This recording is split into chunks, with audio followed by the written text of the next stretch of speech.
Halo Sobat RTR BPN, kita ketemu lagi di RTR BPN Podcast.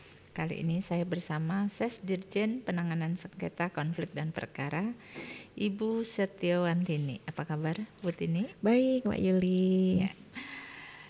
Bu Tini ini lebih akrabnya kita panggil Mbak Tini.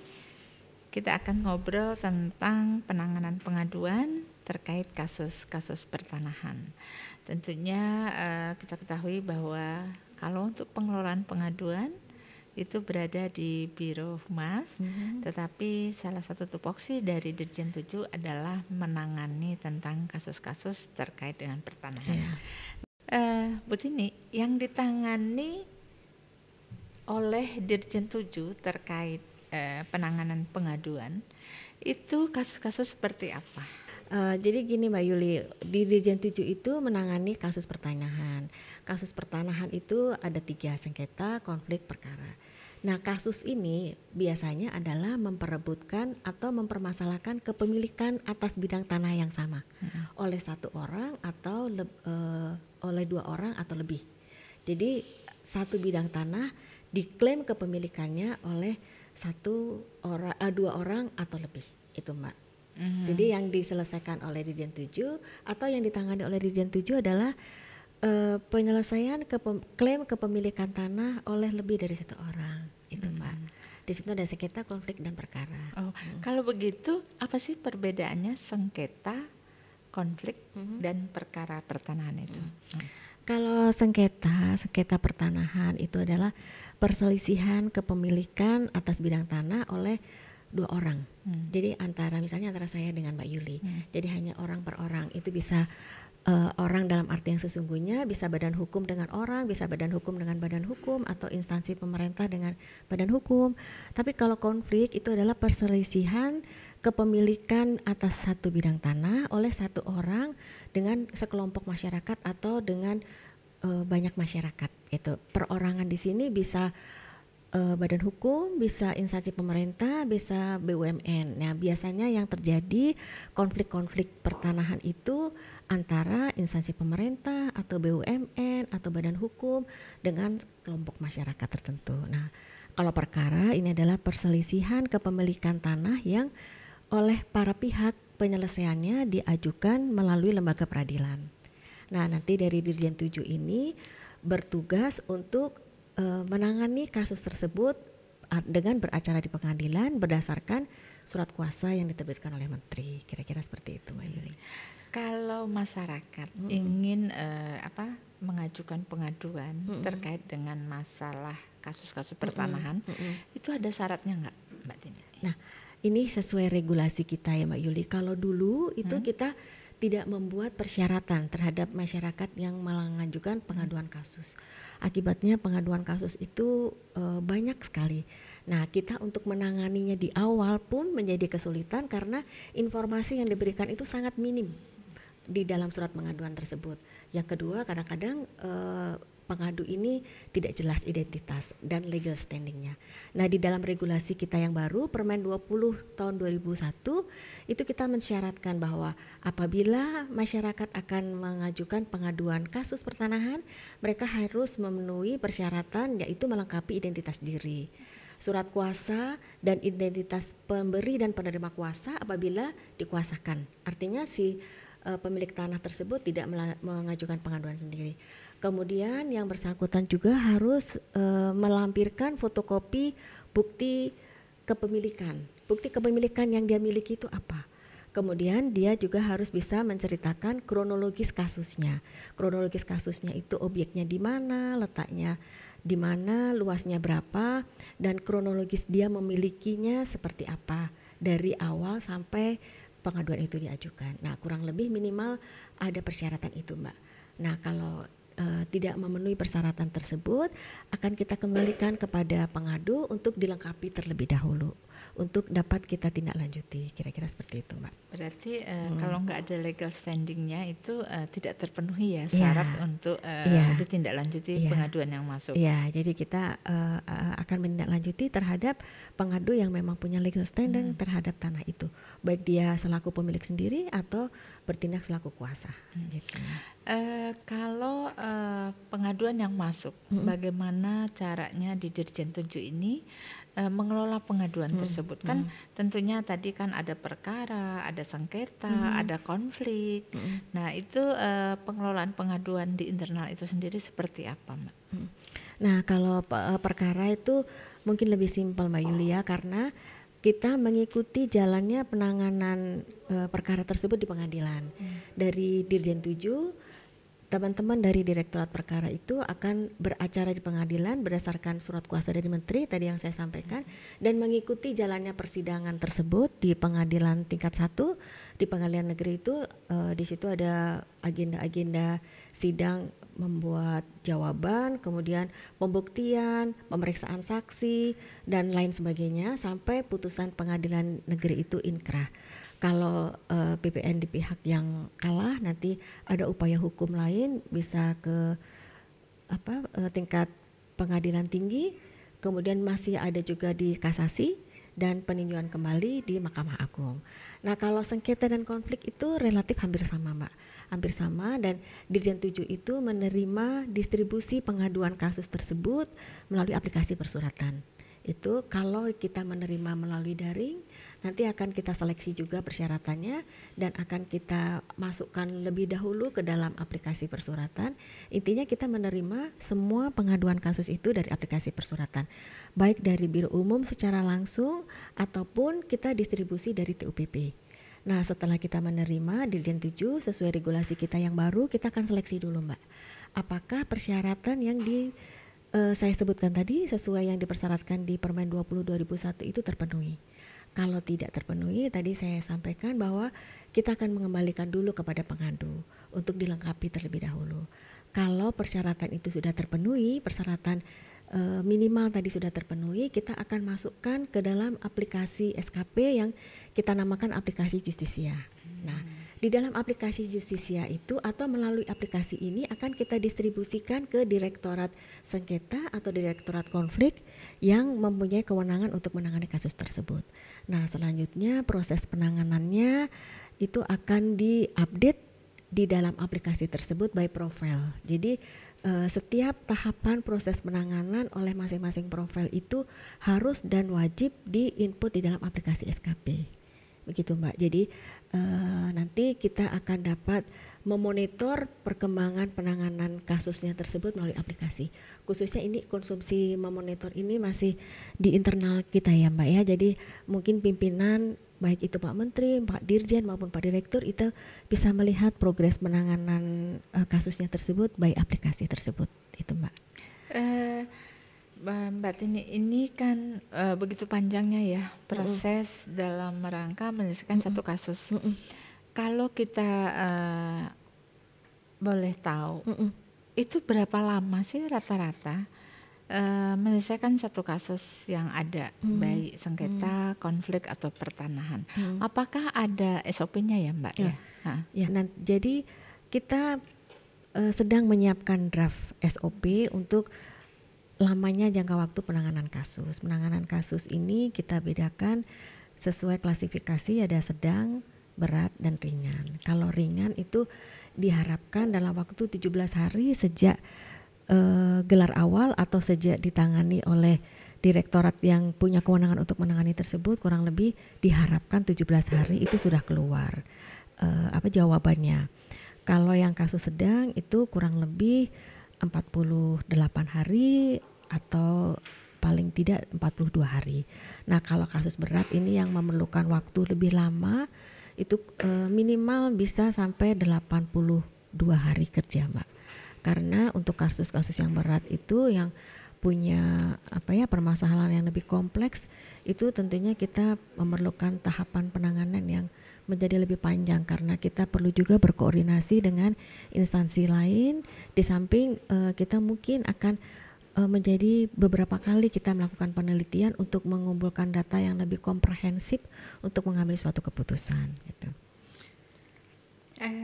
Mbak Tini, tadi kan banyak sekali proses yang harus dilewati untuk menangani satu kasus. Nah, terhadap beberapa proses yang ditangani itu, apakah terinfo oleh masyarakat? Bagaimana caranya masyarakat mengetahui bahwa prosesnya sudah sampai di mana? Ya, oke Mbak Yuli. Sementara ini yang kita lakukan sesuai permen kita yang baru juga ya Mbak Yuli ya. Nah, tadi setelah Sesdijen itu mengklasifikasi atau menyeleksi terhadap kasus-kasus yang sudah memenuhi persyaratan, kemudian kita distribusi ke Direktorat Teknis yang menangani, itu kami dari Sesdijen akan menyurati ke pihak pengadu bahwa pengaduan saudara sudah kami terima dan diteruskan ke Direktorat Sengketa atau Direktorat Konflik untuk ditangani lebih lanjut. Nah, paling tidak terinformasi di situ, Mbak. Nah, selanjutnya di Direktorat Sengketa atau di Direktorat Konflik itu ada tahapan penanganan yang kedua ya. Yang pertama itu pengkajian, kemudian yang kedua itu gelar awal.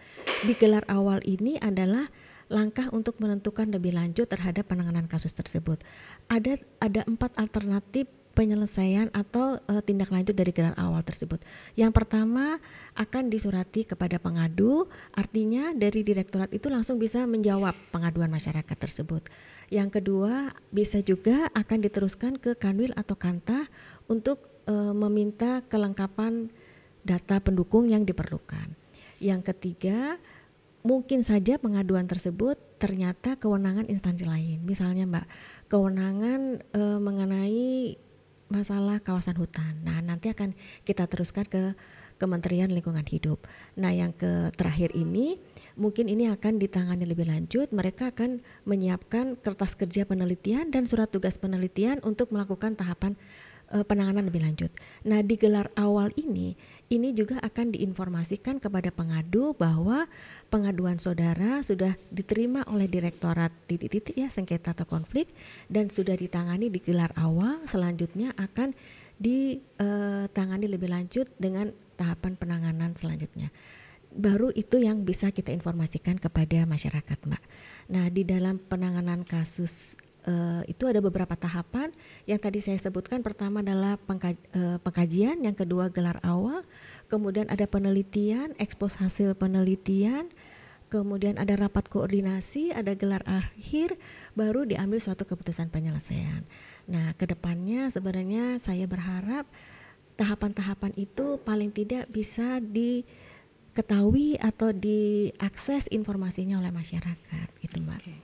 Sebetulnya cukup ini ya Bu Tini ya, cukup jelas ya tahap-tahapan yang dilalui. Namun demikian tadi kan disampaikan bahwa SOP untuk kasus yang ringan itu 17 hari, kasus yang berat itu 82 hari dan sedang itu 48 hari. Nah, dalam hal ini apakah pada saat kita menyampaikan bahwa kasus ini sudah didistribusikan ke dirjen direktorat terkait ataukah kasus ini selesai? Maksudnya yang 17 hari, 48 hari dan 82 hari ini. Ini SOP masih draft ya Mbak ya, kami masih menunggu pengesahan dari pimpinan. Nah, itu dihitungnya dari sejak gelar awal tadi Mbak. Sejak gelar awal. Iya. Sejak gelar awal itu kan diputuskan kalau itu ringan tentunya langsung bisa dijawab ke pengadu. Nah, paling lambat itu 17 hari itu harus sudah bisa menginformasikan kepada pengadu. Tapi kalau itu kasus ringan itu berapa tadi 48 hari ya? 48 hari. Nah, itu dihitungnya juga dari gelar awal tersebut. Jadi kita menghitungnya startnya itu dari gelar awal ketika sudah dilakukan pengkajian dan dilakukan analisa internal di dalam direktorat tersebut untuk menentukan sikap terhadap penanganan pengaduan kasus tersebut. Gitu. Tapi pada saat kita memberitahukan kepada masyarakat bahwa kasus ini sedang ditangani, itu berapa hari? Adakah SOP-nya dari surat masuk sampai masyarakat pengadu itu mengetahui sebetulnya itu berapa hari? Nah, itu yang mungkin kita belum siapkan Mbak Yulia. Ini ide yang bagus juga. Nanti mungkin akan kita atur dari pertama kali masuk atau pertama kali diterima di Dirjen 7 sampai masyarakat itu terinformasi itu mungkin nanti menjadi bagian kita untuk membuat SOP-nya Mbak, supaya masyarakat tidak terlalu lama menunggunya. Kadang-kadang sebetulnya masyarakat itu tidak mempersoalkan lama, tetapi jelas bahwa pengaduan saya ini diterima baik dengan BPN dan ditindaklanjuti. Jadi mungkin informasi itu ya, Mbak Tini ya. Baik Mbak Tini, tentunya tadi kita sudah menanyakan bagaimana pengelolaan yang ada di internal Dirjen 7, bagaimana proses penanganan yang harus dijalankan. Nah, untuk itu kira-kira ada nggak kendala atau hambatan dalam mengelola itu sendiri? Kan tadi itu kan kalau saya lihat banyak sekali prosedur-prosedur yang harus dilalui gitu. Nah, mungkin apakah ada kendala atau hambatan? Hambatan dalam mengelola pengaduan ya Mbak. Nah, kalau hambatan dalam mengelola pengaduan ini sejauh ini yang kami rasakan itu kadang-kadang kita menerima pengaduan yang berulang-ulang untuk kasus yang sama Mbak. Nah, kasus yang sama ini ditanyakan bukan hanya oleh pihak yang punya kepentingan, tapi bisa juga oleh dari ORI, dari DPR, dari Menpan untuk mengadukan kasus yang sama. Nah, itu menjadi seolah-olah kayaknya pengaduan itu banyak gitu ya Mbak. Padahal sementara kasusnya ya itu saja sebenarnya yang ditangani atau yang diadukan. Kemudian yang kedua, kadang-kadang juga yang dari kendala dari kita yang jadi menghabiskan waktu ya Mbak. Itu kita sudah menangani suatu kasus, tapi yang bersangkutan itu tidak puas dengan keputusan yang sudah diambil oleh Dirjen 7. Nah, selanjutnya yang bersangkutan ini mengadu ke DPR, ke ORI, ke Menpan. Nah, selanjutnya Menpan, ORI itu meminta informasi lagi ke BPN. Nah, sejauh ini kami masih memberikan informasi itu manual. Nah, buat saya ini makan waktu juga ya, karena kita juga harus membuat surat, mengklarifikasi terhadap apa yang sudah kita lakukan. Nah, ke depan itu ya, ini harapan ke depan Mbak Yuli, kalau itu bisa by system ORI atau instansi lain itu ngintip lah apa yang sudah dilakukan oleh Dirjen 7 terhadap kasus yang diadukan oleh masyarakat ke mereka, itu mungkin akan mengurangi pekerjaan kita ya. Jadi kita nggak perlu membuat secara tertulis klarifikasi tersebut, tapi masyarakat dapat mengakses sendiri gitu, secara mandiri. Sekalipun mungkin yang dapat diakses itu sebatas tahapan penanganannya gitu ya, belum sampai ke substansi isinya, karena substansi isinya selama itu masih dalam proses penanganan itu bersifat rahasia Mbak Yuli. Kita tidak boleh menginformasikan ke masyarakat kecuali kalau memang sudah selesai, sudah ada keputusan penyelesaian. Jadi di regulasi kita kalau masih dalam tahapan penanganan, itu proses yang sedang kita lakukan ini tidak boleh atau tidak dapat diinformasikan keluar. Tapi proses atau tahapan penanganannya itu bisa diakses oleh bisa diketahui oleh masyarakat. Tentunya harapan itu adalah harapan kita ya di kementerian ini, bagaimana masyarakat itu dapat mengakses sendiri sampai sejauh mana sih proses pengaduan yang dia sampaikan, yang ditindaklanjuti oleh kementerian. Ya mudah-mudahan aja Mbak Tini, doa kita bersama. Ini pengelolaan pengaduan dalam ini Biro Humas sedang ingin membuat aplikasi itu, di mana aplikasi yang ingin dibangun itu adalah aplikasi pengelolaan pengaduan secara terintegrasi. Sehingga antara satu unit dan unit lain juga dapat mengetahui kira-kira sampai sejauh mana proses yang sedang dijalankan, dan tentunya next aplikasi itu juga akan memberikan akses kepada masyarakat, di mana masyarakat secara mandiri dapat mengetahui seperti di dalam Sentuh Tanahku itu dengan kode surat masuknya itu dapat mengetahui sampai sejauh mana tentunya BPN terus berbenah untuk itu ya. Mudah-mudahan keinginan kita semua dalam rangka kita berkomitmen ingin melayani masyarakat secara lebih profesional dan terpercaya itu dapat segera terwujud. Nah, saat ini sebetulnya di Kementerian ATR BPN itu ada beberapa kanal pengaduan. Itu ada Tanya ATR BPN melalui tagar Tanya ATR BPN, itu adalah pengaduan, kanal pengaduan untuk mengakomodir kebutuhan pengaduan melalui media sosial. Setelah itu tentunya ada kanal lapor yang melalui aplikasi lapor yang dalam hal ini pengelolaannya itu berada di Menpan. Itu kanal aplikasi lapor itu sudah terintegrasi kepada 470 kantor dan 33 kanwil. Tentunya itu juga secara real time dapat dilihat, masyarakat juga tahu sejauh mana penyelesaian yang ada. Dan kita juga ada email melalui surat @atrbpn.go.id. Itu ada hotline pengaduan. Outlet pengaduan ini memang ada di seluruh kantor-kantor layanan, baik di pusat, di Kantah dan di Kanwil, dan ada loket penerimaan surat. Ya, saya sangat sependapat dengan Mbak Tini bahwa banyak sekali pengaduan-pengaduan dengan objek yang sama yang diadukan berkali-kali. Ya, kalau kita menghitung dengan jumlah, seolah-olah jumlah pengaduan itu banyak sekali ya Mbak. Padahal objeknya itu aja. Nah, memang kita juga secara administrasi juga sedang ada pembenahan dalam hal ini. Bagaimana nanti pengaduan itu parameternya adalah mungkin kalau untuk masalah kasus-kasus pertanahan itu melalui objeknya, tetapi kalau masalah pengaduan yang sifatnya adalah informasi ketidakpuasan itu tentang layanan sampai di mana, itu mungkin lebih kepada melalui subjeknya. Jadi kalau objek itu pasti satu, bisa saja satu objek diadukan oleh banyak subjek, kan itu kemungkinan itu sangat tinggi ya Bu Tini ya. Baik, kalau begitu Sobat ATR BPN, demikian obrolan kita pada hari ini bersama Sesdirjen Penanganan Sengketa Konflik dan Perkara Ibu Setiawantini. Terima kasih tentunya, semoga kedepannya ATR BPN akan jauh lebih baik dalam mengelola pengaduan tentang kasus-kasus pertanahan ya.